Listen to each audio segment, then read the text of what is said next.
S, ಈ ವಿಚಾರಕ್ಕೆ ಸಂಬಂಧಪಟ್ಟ ಹಾಗೆ ಮಹಿಳಾ ಸಂರಕ್ಷಣಾ ವೇದಿಕೆಯ ಪ್ರಮುಖರಾಗಿರುವಂತಹ ರಮಿತಾ ಸೂರ್ಯವಂಶಿ ಅವರು ನಮ್ಮ ಜೊತೆಗೆ ಸಂಪರ್ಕಕ್ಕೆ ಬಂದಿದ್ದಾರೆ. ಮೇಡಮ್ ನಮಸ್ತೆ. ನಮಸ್ತೆ ಸರ್. ಈಗ ತಾವು ಕೇಸನ್ನ ಕೊಟ್ಟಿದ್ದೀರಿ. ನಾನು ಅವಾಗಲೇ ಮಾತನಾಡ್ತಾ ಇದ್ದೆ ವಿಚಾರಕ್ಕೆ ಸಂಬಂಧಪಟ್ಟ ಹಾಗೆ ಏನಾಯ್ತು ಬೆಳವಣಿಗೆಗಳು, ಈಗ ಏನಾಗ್ತಾ ಇದೆ, ಯಾವ ರೀತಿ ಈ ಒಂದು ವಿಚಾರಗಳು ಹೋಗುತ್ತೆ, ಆಕೆಗೆ ಶಿಕ್ಷೆಗಳಾಗುತ್ತೆ, ಏನಾದ್ರು ಅಪ್ಡೇಟ್ಸ್ ಇದೆಯಾ ಮೇಡಮ್?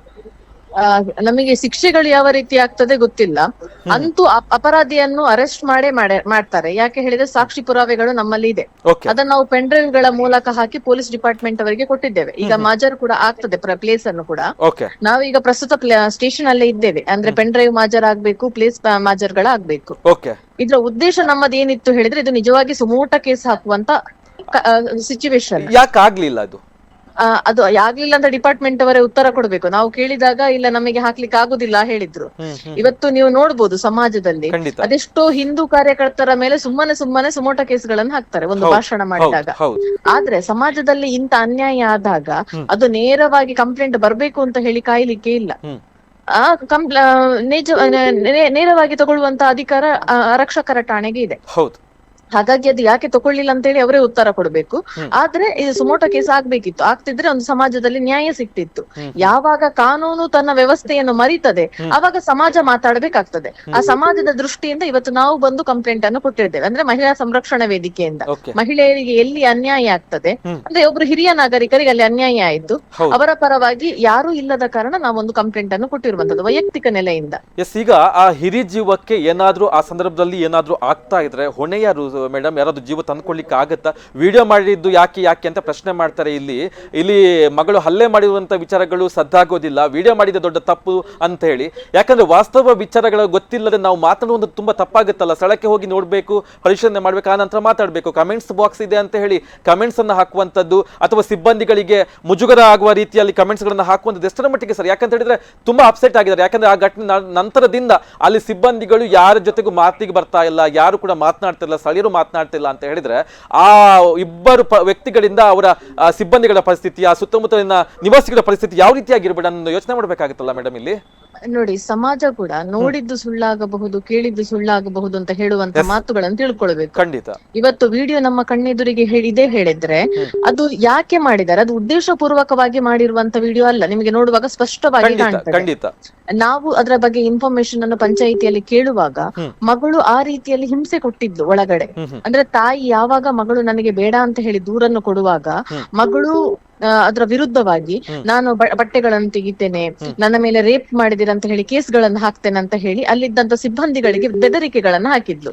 ಹಾಗಾಗಿ ಅಷ್ಟೂ ಸಿಬ್ಬಂದಿಗಳು ಅಸಹಾಯಕರಾಗಿ ನಿಂತ್ಕೊಂಡಿದ್ರು. ಖಂಡಿತ. ಆಯ್ತು, ಇನ್ನು ಹೊರಗೆ ಹೋಗ್ತಾರೆ ಪಂಚಾಯತಿಯಿಂದ ಹೇಳುವಾಗ ಅವಳು ದೂಡಿರುವಂತ ವಿಷಯ. ಇಲ್ಲಿ ಯಾಕೆ ಇವರು ವಿಡಿಯೋ ಮಾಡಿದ್ದಾರೆ ಹೇಳಿದ್ರೆ, ಅವರು 112ಗೆ ಕಾಲ್ ಮಾಡಿರ್ತಾರೆ.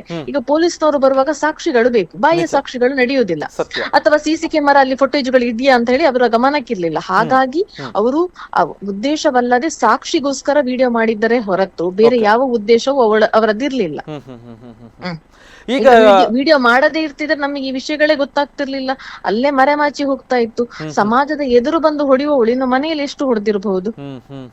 ನಿಜ. ಅಂದ್ರೆ ಈಗ ಮತ್ತೊಮ್ಮೆ ಈಗ ಈ ರೀತಿಯಾಗಿ ಮಾಡಿ ನೀವು ನಮ್ಮ ಮರ್ಯಾದೆ ತೆಗೆದ್ರೆ ಅಂತೇಳಿ ಜೀವಕ್ಕೆ ಏನಾದ್ರು ಹಾನಿ ಮಾಡಿದ್ರೆ ಜೀವಗಳನ್ನು ತಂದುಕೊಳ್ಳುವಂತಹ ಶಕ್ತಿ ಯಾರಲ್ಲಾದ್ರೂ ಇದೆಯಾ ಅನ್ನುವಂತ ಪ್ರಶ್ನೆ ಅಲ್ವಾ ಇಲ್ಲಿ?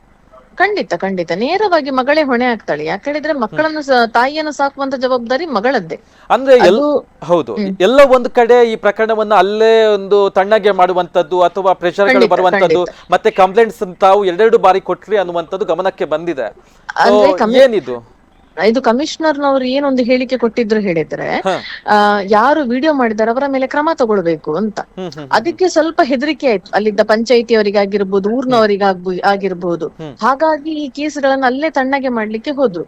ಆದ್ರೆ ನಮ್ಮ ಉದ್ದೇಶ ಏನಿತ್ತು ಹೇಳಿದ್ರೆ, ನಾವ್ ಇವತ್ತಿಗೂ ಹೇಳುವಂತದ್ದು ಅದೇ, ಪಂಚಾಯಿತಿಯವರ ತಪ್ಪಿಲ್ಲ, ಇದು ನೇರವಾಗಿ ಮಗಳದೇ ತಪ್ಪು. ಹಾಗಾಗಿ ಮಗಳು ಆರೋಪಿ, ಅವಳನ್ನು ಅರೆಸ್ಟ್ ಮಾಡಿ ಅಂತಾನೆ ನಾವು ಹೇಳುವಂತದ್ದು. ಈಗ ಕಂಪ್ಲೇಂಟ್ ನಾವು ಫಸ್ಟ್ ಕೊಟ್ಟದ್ರಲ್ಲಿ ಏನಾಗಿತ್ತು ಹೇಳಿದ್ರೆ, ನಾವು ಟೈಪಿಂಗ್ ಮಾಡಿಸಿರುವಂತದ್ದು, ಅಲ್ಲಿ ಕೆಲವು ಅಕ್ಷರಗಳೆಲ್ಲ ತಪ್ಪಾಗಿತ್ತು. ಹಾಗಾಗಿ ಪುನಃ ಟೈಪಿಂಗ್ ಮಾಡಿಸಿ ನಾವು 2ನೇ ಬಾರಿ ಕಂಪ್ಲೇಂಟ್ ಅನ್ನು ಕೊಟ್ಟು ಅದ್ರ ಮತ್ತೆ ಅದಕ್ಕೆ ವಿಡಿಯೋ ಇದ್ದ ಕಾರಣ ವಿಡಿಯೋಗಳನ್ನ ಪೆನ್ ಡ್ರೈವ್ ಅಲ್ಲಿ ಹಾಕಿ ನಾವು ಮಾಜರ್ ಮಾಡ್ಬೇಕಾಗ್ತದೆ. ಮಾಜರ್ ಮಾಡುವಾಗ 2 ಪಂಚ ವ್ಯಕ್ತಿಗಳು ಅಂತ ಹೇಳಿ ಬೇಕಾಗ್ತದೆ. ಆ ವ್ಯಕ್ತಿಗಳನ್ನು ಪ್ರೊಡ್ಯೂಸ್ ಮಾಡಿ ಎಲ್ಲ ಕ್ರಮ ಪ್ರಕಾರವಾಗಿ ಆಗಿದೆ. ಅಂತೂ ಇದನ್ನ ನಾವು ಬಿಡುದಿಲ್ಲ ಅಂತ ಹೇಳಿ ಹಠ ಕಟ್ಟಿ ಕುತ್ಕೊಂಡಿದ್ದೇವೆ. ಅಂದ್ರೆ ಈಗ ತಾರೀಕಿ ಎಂಡ್ ಆಫ್ ದಿ ಕೇಸ್ ಅಲ್ಲಿ ಒಂದು ರಿಸಲ್ಟ್ ಬೇಕೇ ಬೇಕು.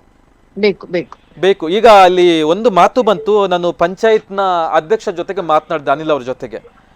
ಸೊ ಅಲ್ಲಿ ಹೇಳ್ತಾರಂತೆ, ಅವರು ಮಗಳು ಹೇಳ್ತಾರಂತೆ, ನಮ್ಮ ಮನೆ ವಿಷಯ ಅಲ್ಲಿ ಅಂದ್ರೆ ಪಂಚಾಯತ್ ಒಳಗಡೆ ಮಾತನಾಡುವಂಥದ್ದು, ಇವ್ರಿಗೆ ಮನೆಯ ವಿಷಯ ಅಂತ ಗೊತ್ತಿದೆ, ಗೊತ್ತಿದ್ಮೇಲೆ ಮನೆಯಲ್ಲಿ ಮಾತಾಡ್ಬೇಕು. ಹೌದಾ?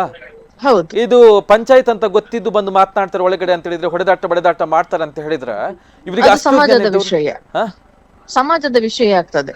ಹೌದು. ಈಗ ಬೀದಿಗೆ ಬಂತಲ್ಲ, ಖಂಡಿತ ಮನೆ ಜಗಳ ಬೀದಿಗೆ ಬಂದ ಮೇಲೆ ಮಾಧ್ಯಮಗಳ ದೃಷ್ಟಿಗೆ ಬಂದ ಮೇಲೆ ಕ್ರಮಗಳನ್ನು ತೆಗೆದುಕೊಳ್ಳಬೇಕಾಗತ್ತಲ್ಲ. ಖಂಡಿತ ಖಂಡಿತ. ಈಗ ಹೇಳುವಂತದ್ದು ಜೊತೆಗೆ ಇಲ್ಲಿ ಅಂದ್ರೆ ಈಗ ಈ ಒಂದು ಘಟನೆಯಿಂದ ಕಮಿಷನರ್ ಕೊಡುವಂತ ಹೇಳಿಕೆಗಳು ಕೂಡ ಸ್ವಲ್ಪ ಇದಾಗುತ್ತೆ, ಅಂದ್ರೆ ಭಯವನ್ನು ಹುಟ್ಟಿಸುವಂತದ್ದು. ಅಂದ್ರೆ ಸಿಬ್ಬಂದಿಗಳು ತುಂಬಾ ಅಪ್ಸೆಟ್ ಆಗಿದ್ದಾರೆ, ಅಂದ್ರೆ ನಮ್ಮನ್ನ ತನಿಖೆ ಮಾಡ್ತಾರೆ, ಹಾಗೆ ಮಾಡ್ತಾರೆ, ಹೀಗೆ ಮಾಡ್ತಾರೆ, ಸೇಫ್ಗೆ ಕೂಡ ಮಾಡುವ ಹಾಗಿಲ್ಲ ಅಂತ ಹೇಳಿ.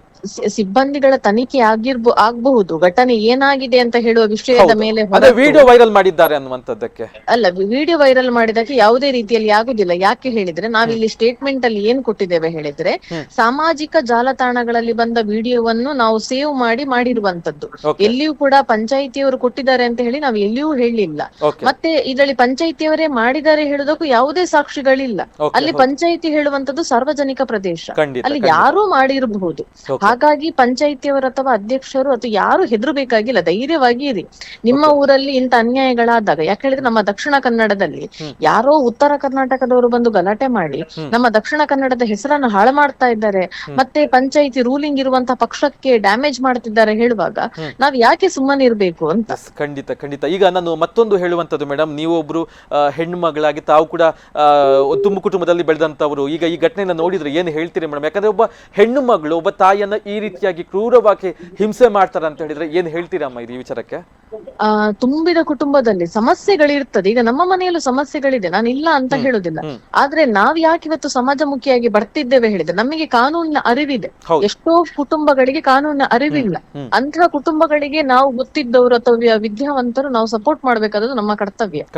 ಅದಕ್ಕೆ ಯಾವುದೇ ಪದವಿ ಬೇಕಾಗಿಲ್ಲ ಅಥವಾ ಏನು ಬೇಕಾಗಿಲ್ಲ, ಮಾನವೀಯತೆ ಅಂತ ಹೇಳ್ತೇವೆ. ಅದೇ ಮಾನವೀಯತೆಯಲ್ಲಿ ನಾವಿವತ್ತು ಬಂದಿರುವಂತದ್ದು. ಇದರಲ್ಲಿ ಯಾವುದೇ ರಾಜಕೀಯ ಉದ್ದೇಶ ಇಲ್ಲ ಅಥವಾ ಪ್ರಚಾರದ ಹುಚ್ಚಿಲ್ಲ. ಇಲ್ಲಿ ಇರುವಂತದ್ದು ಆ ಅಜ್ಜಿಗೆ ಅಲ್ಲಿ ಅನ್ಯಾಯ ಆಗಿದೆ. ಈಗ ಸಮಾಜದ ಮುಂದೆ ಹೊಡೆಯುವವಳು ಮನೆಯಲ್ಲಿ ಎಷ್ಟು ಹೊಡೆದಿರಬಹುದು.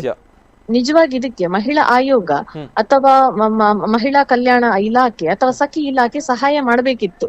ಅವ್ರು ಏನ್ ಮಾಡ್ತಿದ್ದಾರೆ ನನಗೆ ಗೊತ್ತಿಲ್ಲ. ಈಗ ಮಾತನಾಡಿದವರು ಮಾತನಾಡಬೇಕಾದವರು ಸುಮ್ಮನಾಗಿದ್ದಾರೆ. ಈಗ ಯಾವಾಗ ಕಾನೂನು ಸುಮ್ಮನೆ ಆಗ್ತದೆ ಆಗ ಸಾರ್ವಜನಿಕರು ಮಾತಾಡ್ಬೇಕು. ಯದ ಅಂತ ಹೇಳುವಂತದ್ದು ನಾವು ಕೇಳಿದೆವು ಭಗವದ್ಗೀತೆಯಲ್ಲಿ, ಎಲ್ಲಿ ಅನ್ಯಾಯ ಆಗ್ತದೆ ಅಲ್ಲಿ ಶ್ರೀಕೃಷ್ಣ ಪರಮಾತ್ಮ ಬಂದೇ ಬರ್ತಾನೆ. ಈ ಒಂದು ಪ್ರಕರಣದ ಮುಖಾಂತರ ಒಂದು ಸಂದೇಶಗಳು ಹೋಗ್ಬೇಕು, ಎಲ್ಲೂ ನಡಿಬಾರ್ದು, ಈಕೆಗೆ ಆ ರೀತಿ ಮತ್ತೆ ಆಗಲೂಬಾರ್ದು, ಮಹಿಳೆಗೆ, ಹಿರಿಯ ಮಹಿಳೆಗೆ ಆ ರೀತಿಯ ಒಂದು ಪನಿಷ್ಮೆಂಟ್ಗಳು ಬರ್ಬೇಕಾಗತ್ತೆ. ಖಂಡಿತ ಸರ್. ಇವತ್ತು ನಮ್ಮ ಯುವ ಜನತೆಗೆ ಮನಸ್ಸಲ್ಲಿ ಹೇಗಿದೆ ಹೇಳಿದ್ರೆ, ಹಿರಿಯರಿಂದ ನಮಗೇನು ಲಾಭ ಇಲ್ಲ, ಅವರನ್ನು ನೋಡಿಕೊಳ್ಳುವ ಅಗತ್ಯ ಇಲ್ಲ ಅಂತ ಹೇಳುವಂತ ಮನಸ್ಥಿತಿ ಇದೆ. ಹಾಗಾಗಿ ಕೇಸ್ಗಳನ್ನ ತಮ್ಮ ಸ್ವಾರ್ಥಕ್ಕಾಗಿ ಬಳಸಿಕೊಳ್ಳುವಂತದ್ದು, ಸೋಷಿಯಲ್ ಗಳನ್ನ ಮತ್ತೆ ಇನ್ಫ್ಲುಯೆನ್ಸ್ ಗಳನ್ನು ಬಳಸಿಕೊಂಡು ಇವಾಗ ಹಾಗೆ ಹೇಳಿ ಕೆಲವು ಹಿರಿಯರು ಕೂಡ ಯಂಗ್ ಜನರೇಷನ್ ಮೇಲೆ ಕಂಪ್ಲೇಂಟ್ ಹಾಕುವಂತದ್ದು ಇದೆ. ಅಂದ್ರೆ ಹಿರಿಯ ನಾಗರಿಕ ವೇದಿಕೆಯನ್ನು ದುರ್ಬಳಕೆ ಮಾಡಿಕೊಂಡು. ಹಾಗಾಗಿ ಸಮಾಜ ಅಥವಾ ಕಾನೂನು ಸ್ಪಷ್ಟವಾಗಿ ಇಲ್ಲಿ ಯಾರು ತಪ್ಪುಗಾರರಿದ್ದಾರೆ ಅವರಿಗೆ ನ್ಯಾಯ ಕೊಡುವಂತ ಕೆಲಸಗಳಾಗ್ಬೇಕು.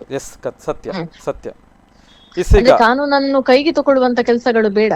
ಎಲ್ಲಿ ಅಪರಾಧ ಆಗ್ತಾ ಇದೆ ಅಲ್ಲಿ ಒಂದು ನ್ಯಾಯ ಬೇಕು ಹೇಳುವಂತದ್ದು ನಮ್ಮದೊಂದು ಧ್ವನಿ. ಖಂಡಿತ ಮೇಡಮ್, ಈ ನಿಟ್ಟಿನಲ್ಲಿ ಪ್ರಯತ್ನವನ್ನ ಮಾಡಿ ನಿಮ್ಮ ಹೋರಾಟಕ್ಕೆ ಖಂಡಿತವಾಗಿ ಧ್ವನಿಯನ್ನು ಗುಡಿಸುವಂತ ಕೆಲಸವನ್ನ ಸೂಕ್ತವಾಗಿ ಮಾಡುತ್ತೆ, ನಿರಂತರವಾಗಿ ನಿಮ್ ಜೊತೆಗೆ ಇರುತ್ತೆ. ಧನ್ಯವಾದಗಳು ಮೇಡಮ್.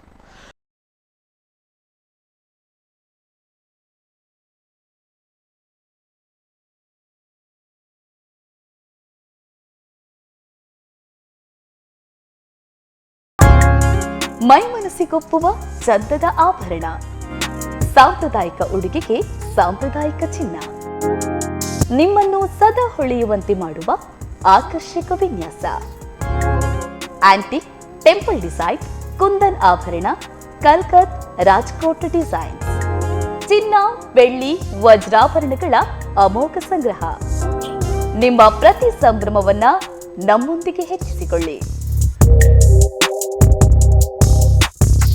40 ವರ್ಷಗಳಿಂದ ಗ್ರಾಹಕರ ನಂಬಿಕೆ ಉಳಿಸಿಕೊಂಡ ಸ್ವರ್ಣಾಭರಣ ಮಳಿಗೆ ವಿಎನ್ಆರ್ ಗೋಲ್ಡ್, ಸ್ವರ್ಣಸೌಧ, ರಥಬೀದಿ, ಬಂಟ್ವಾಳ.